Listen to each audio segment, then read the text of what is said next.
আজ এই যে ডিমের মামলেটের হচ্ছে ঝোল, হচ্ছে ঝোলও ঠিক না, মোটামুটি। এখন তেল গরম করে নিয়ে আলুটাকে ভেজে নিয়ে আর জিরে, হলুদ, ধনের গুঁড়ো আর একটুখানি নুন, হলুদ, আদা বাটা সব হচ্ছে মিক্সড করে নিয়ে তোমার হচ্ছে তেলের মধ্যে শুকনো লঙ্কা আর জিরে ফোড়ন দিয়ে আলুটাকে কষিয়ে নিয়ে তারপরে জল দিয়ে দিয়েছি। পুরোটা আজকে আর দেখাইনি। এবার হচ্ছে ডিমের মামলেট করেছি কিছু, আর হচ্ছে এটা হচ্ছে হাঁসের ডিমের মামলেট। আর ব্যাটারটা করেছি আমুল দুধ একটু গুলিয়ে নিয়ে তার সঙ্গে একটু সামান্য ময়দা, হিং, লঙ্কার গুঁড়ো, একটু দিয়ে নিয়ে তারপর ব্যাটারটা তৈরি করেছি। এখন মামলেটটা করে নিয়ে তারপর হচ্ছে ঝোলে দেব। ঠিক আছে, ঝোলটা ফুটে উঠেছে।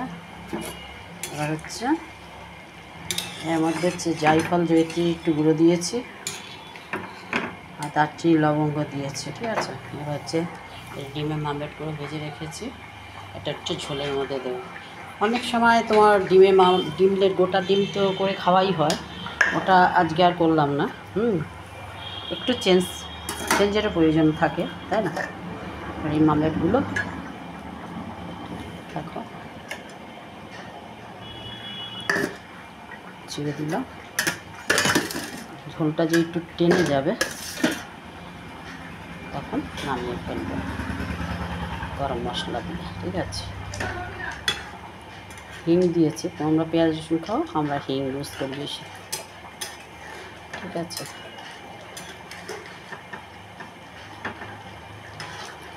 আরেকটা টিপস আজকে দিচ্ছি তোমাদের। সেই টিপসটা হচ্ছে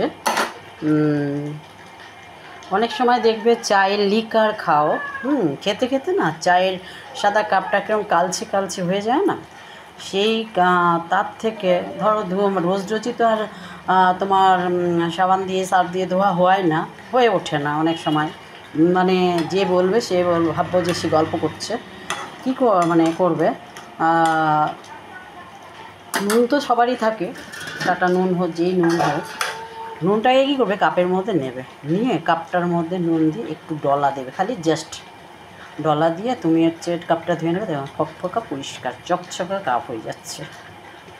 টিপসটা ভালো লাগলে লাইক কমেন্ট করো, আর যে রান্নাটা যদি ভালো লাগে এইভাবে করে খেয়ে দেখো, অবশ্যই ভালো লাগবে একদম। ঠিক আছে, সবাই ভালো থাকো। ছোটো মানে বেশি বড় করলাম না, এর জন্য আগের থেকেই আলুটা মানে সেদ্ধ করে চোকলা ছুলে তারপর হচ্ছে তোমার ভেজে ঝোলটা চাপিয়েছি, আর ডিমটা ভেজে নিয়ে তারপরে ঝোলটা করলাম। দেখো এত মানে লং ভিডিও মানুষ কি মানে সবার দেখার সময় হয় না, যার জন্য শর্ট। ঠিক আছে, আর টিপসটা আবার পরবর্তীকালে আরেকটা দেব পরের দিন। ঠিক আছে, সবাই ভালো থাকো। এই টিপসটা দেখো, সত্যি কাজে কাজ হবেই হবে। ঠিক আছে, রাখছি, সবাই ভালো থাকো, সুস্থ থাকো।